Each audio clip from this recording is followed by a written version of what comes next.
Hello, welcome to my channel success planet by Anjali 2.0। आज के इस वीडियो में हम क्या पढ़ने वाले हैं? आज के इस वीडियो में हम पॉवर्टी एज अ चैलेंज का आगे का टॉपिक पढ़ेंगे। इससे पहले के वीडियो में मैंने आप लोगों को ग्लोबल पॉवर्टी सिनेरियो समझा दिया, जिसमें मैंने आपको पूरे वर्ल्ड में पॉवर्टी की क्या सिचुएशन है उसको समझाया था।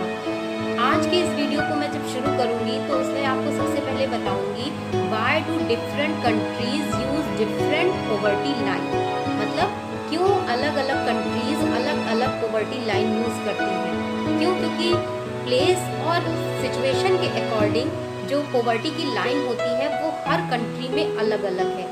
फॉर एग्जाम्पल, जैसे आप देखिए कि अगर अमेरिका में है तो कोई व्यक्ति अगर जिसके पास कार नहीं है, वो कार नहीं अफोर्ड कर पा रहा, तो ये माना जाएगा कि वो पुअर है। लेकिन क्या इंडिया में ऐसा है?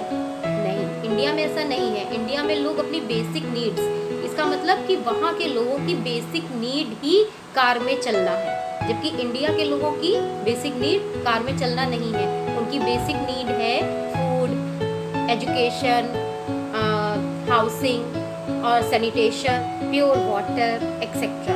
तो इस तरह से यहाँ की बेसिक नीड्स अलग है और बाहर की कंट्रीज की बेसिक नीड्स अलग है।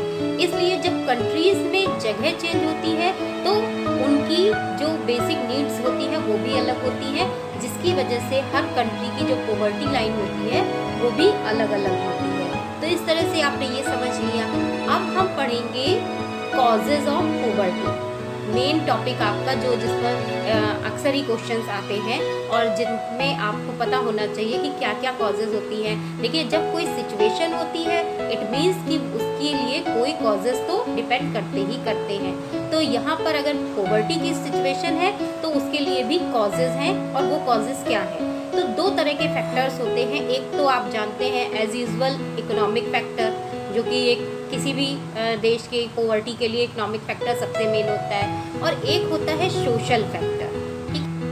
इकोनॉमिक फैक्टर में फर्स्ट है lack of employment oriented industrial pattern की। इसमें जो भी ट्रेडिशनल इंडस्ट्रीज होती हैं उनको किसी भी तरह से डिस्ट्रॉय कर दिया जाता है या डिस्करेज किया जाता है। जैसे कि आप इंडिया के केस में जानते हैं कि ब्रिटिशर्स ने अपने टाइम में रेवोल्यूशन के चलते हुए, इंडस्ट्रियल रेवोल्यूशन के चलते हुए बहुत ज़्यादा कोशिश की कि यहाँ के जो हैंडीक्राफ्ट्स थे या आर्टिसंस थे, वीवर्स थे, उनके काम को इन्होंने पूरी तरह से ठप कर दिया। क्यों? क्योंकि इन्होंने फैक्ट्री सिस्टम को लेकर आया, जिसकी वजह से जो फैक्ट्री से बना हुआ सामान था वो चीपेस्ट प्राइस में मिल जाता था, प्लस ज़्यादा से ज़्यादा लोग खरीदते थे क्योंकि वो ज़्यादा से ज़्यादा मात्रा में आता था। जबकि जो वीवर्स वगैरह थे, जो इंडस्ट्रीज से जुड़े हुए लोग थे, हैंडीक्राफ्ट थे, उन लोगों को बहुत ज़्यादा यहाँ पर प्रॉब्लम क्रिएट हुई, जिसकी वजह से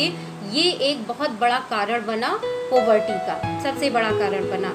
सेकंड है non implementation of land reforms, means कि जितनी भी भूमि के सुधार यानी कि लैंड रिफॉर्म से जुड़ी हुई चीज़ें थी, जैसे कि जो लैंड का डिस्ट्रीब्यूशन होता है लोगों के बीच में, जैसे एक परिवार से उनके बच्चों में, वो डिस्ट्रीब्यूशन सही नहीं था, प्लस उस लैंड के रिफॉर्म्स की, मतलब उसके सुधार की कोई व्यवस्था नहीं थी, जिसकी वजह से लोगों ने, इससे जुड़े हुए लोगों ने बहुत ज़्यादा प्रॉब्लम फेस की। जैसे कि लोगों के पास ज़मीन नहीं थी तो वो एग्रीकल्चर भी नहीं कर पाए, और साथ ही साथ कि वो और ज़्यादा पुअर से पुअर होते चले गए। तो दूसरा कारण ये था।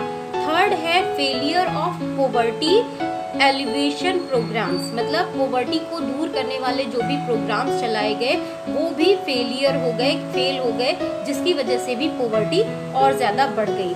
फोर्थ है unequal distribution of income and wealth, means कि पूरे हमारे जो सोसाइटी है उसमें जो वेल्थ होती है, संपत्तियां होती हैं या इनकम होती है, उसकी बिल्कुल इक्वल डिस्ट्रीब्यूशन नहीं। मतलब मैंने आपको पहले ही बताया है कि इनकम किसी की बहुत ज़्यादा, किसी की बहुत कम, और ऐसे ही किसी के पास बहुत ज़्यादा संपत्ति, किसी के पास नहीं।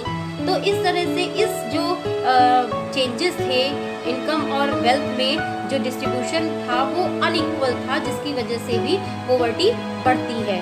फिफ्थ कॉजेज ऑफ पॉवर्टी में आता है इन्फ्लेशन। इन्फ्लेशन मीन्स होता है reduce the value of money, मतलब पैसे की जो वैल्यू होती है वो कम हो जाना, जिसकी वजह से भी जो पुअर होते हैं उनको बहुत ज़्यादा प्रॉब्लम होती है कि जिनके पास तो पैसा है उनके पास तो अगर मनी की वैल्यू कम हो रही है, रिड्यूस हो रही है तो कोई प्रॉब्लम नहीं, लेकिन जो लोग पुअर हैं अगर उनके पास पैसा कम है और ये जो वैल्यू कम होती है पैसे की, उसकी वजह से पुअर जो है और पुअर हो जाते हैं।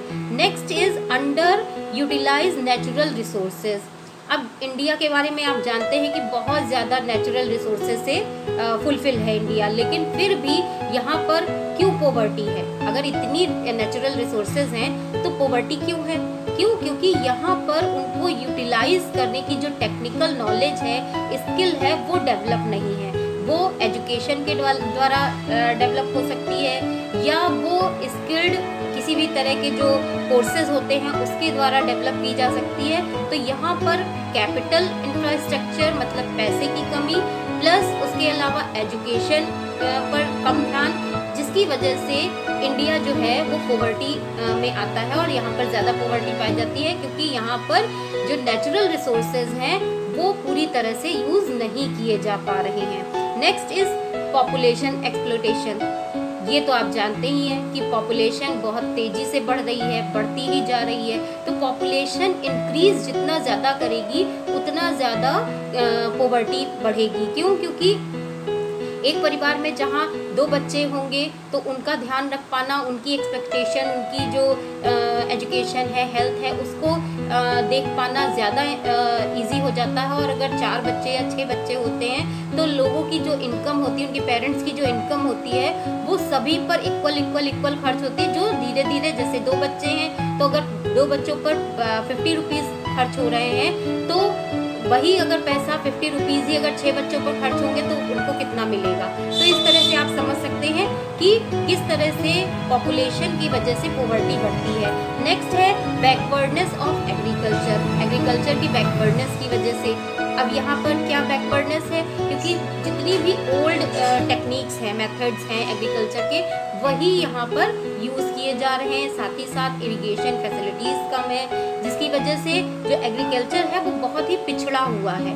अगर उसमें अच्छी चीज़ें, अच्छी तरह की मशीनरीज यूज़ की जाएँ तो उसको और बढ़ाया जा सकता है, लेकिन यहाँ पर बैकवर्डनेस ऑफ एग्रीकल्चर भी पॉवर्टी का एक कॉज बन गया है। नेक्स्ट है विशियस सर्किल ऑफ पॉवर्टी। अब पॉवर्टी का ये जो सर्किल है, कैसे सर्किल बना?